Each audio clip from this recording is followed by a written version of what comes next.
Monsieur le Président, Monsieur le Premier ministre, Mesdames et Messieurs les ministres, mes chers collègues, nous sommes réunis aujourd'hui pour débattre de la souveraineté énergétique de la France, ou plutôt, disons-le franchement, pour tenter de rattraper un immobilisme politique orchestré par les derniers gouvernements qui naviguent à vue entre compromission, reculade et une non-vision stratégique de long terme doublée d'un déni démocratique inacceptable. La PPE pour 2025-2035, censée retracer la trajectoire de notre avenir énergétique, a en effet été retardée depuis maintenant 3 ans. Toutes les excuses ont été utilisées et trouvées pour retarder l'apparition d'un texte, d'un débat et d'un vote. Pendant ce temps, on amusait le Parlement avec des textes sans cohérence les uns avec les autres et sans vision stratégique pour accélérer des projets qui étaient à l'arrêt. Votre méthode, c'est de rester au point mort, mais d'appuyer fort sur l'accélérateur. Et comme dans une voiture, ça fait du bruit, le moteur ronfle, ça crée de l'agitation, mais on n'avance pas d'un mètre. Après 4 ans de concertation, 50 000 citoyens mobilisés, des experts, des industriels consultés, vous vous présentez devant le Parlement pour un débat sans vote, en nous disant que vous allez prendre un décret, mais finalement repoussé après l'été, et l'examen d'une loi sénatoriale de notre collègue qui ne contient aucune étude d'impact. Et comble du déni démocratique, on apprend maintenant par voie de presse qu'un groupe de travail, avec 2 parlementaires de votre majorité, va se mettre en place pour faire des propositions et corriger le décret que vous prendrez peut-être un jour. Nous vous demandons donc solennellement de stopper cette méthode qui est une pantalonnade et de travailler un projet de loi et de le soumettre au vote. Cela lui donnera de la force car il sera légitimé par le Parlement et non fait en catimini. Et tous les républicains et démocrates sincères de notre Parlement devraient nous rejoindre sur cette idée. Chers collègues, l'énergie n'est pas une marchandise, c'est un bien commun. Il est impératif de la sortir du secteur marchand et de revenir sur la libéralisation de ce secteur qui a fait gonfler les prix artificiellement sous l'effet du trading et des requins du secteur. La souveraineté énergétique, par définition, suppose le contrôle collectif des ressources, des infrastructures et des choix d'avenir. L'énergie, c'est le sang qui irrigue notre économie, nos industries et nos foyers. Or, le marché, par essence, ne connaît ni le long terme ni l'intérêt général. Il ne planifie pas, il ne sécurise pas, il optimise. Il ne protège pas, il spécule, il n'investit pas, il optimise jusqu'à épuisement. Pour notre part, nous sommes partisans d'un mix énergétique et nous n'opposerons jamais les ENR et le nucléaire. L'urgence est de sortir de notre dépendance aux énergies fossiles qui pèsent encore pour 40% de notre mix énergétique. C'est donc l'électrification des usages dans tous les domaines qui devrait être la priorité du chauffage, du mode de déplacement et de la décarbonation de nos industries. Cela demande des moyens, des politiques publiques de long terme et non la politique de la petite semaine, des primes annuelles rabotées l'année d'après. Sans faire peser cette transition ou plutôt cette révolution énergétique sur les plus faibles d'entre nous.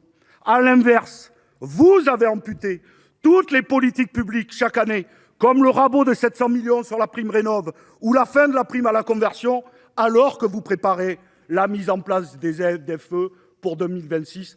Et vous le savez, ça sera le scandale démocratique de l'année qui arrive. Ensuite, il faut parler des investissements dans la production électrique. D'abord le nucléaire, que pour notre part, nous avons toujours soutenu. 6 EPR2, peut-être 14 d'ici 2050, des petits réacteurs modulaires dont personne ne connaît la faisabilité. Et après, où sont les études d'impact? Où est l'avis du Conseil d'État?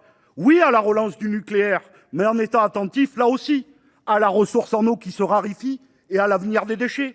Et construire 6 EPR2, c'est 67 milliards d'euros au bas mot. Qui va payer? Le président de la République peut limoger le PDG d'EDF les uns après les autres. Mais la question reste entière. C'est EDF, déjà exsangue, saigné par des années de spéculation, de dérégulation et de l'Arenh, qui va devoir investir seul? ou bien les Français à travers leurs factures déjà écrasées par l'explosion des tarifs. Vous restez muet, monsieur le Premier ministre, sur ce sujet central. Et pourtant, où sont les 20 milliards promis par l'État? Pour l'instant, nulle part. Ensuite, les renouvelables. Oui, nous avons besoin d'éolien, de solaire et d'hydraulique. Car le nouveau nucléaire, cela ne sera pas avant 2038. Mais pas dans une logique de financiarisation où des multinationales viennent planter des éoliennes pour maximiser leurs profits au mépris des territoires et des citoyens. Où est la planification écologique que vous nous vendez à chaque discours? Pourquoi le coût des raccordements ou encore la folie des prix garantis? 4 milliards cette année, 10 milliards à l'horizon 2030. Quand même le secteur ne produit pas, il est payé à ne rien faire. De même, vous évoquez la question de notre totale dépendance aux panneaux solaires chinois. Très bien, mais qu'est-ce qu'on fait pour y pallier? Rien, vous restez les bras ballants.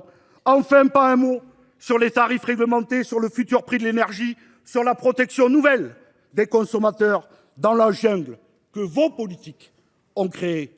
J'annonce qu'avec mon groupe, nous déposerons dans les prochaines semaines une grande proposition de loi travaillée avec des assos, des syndicats et des organismes pour mieux protéger les usagers.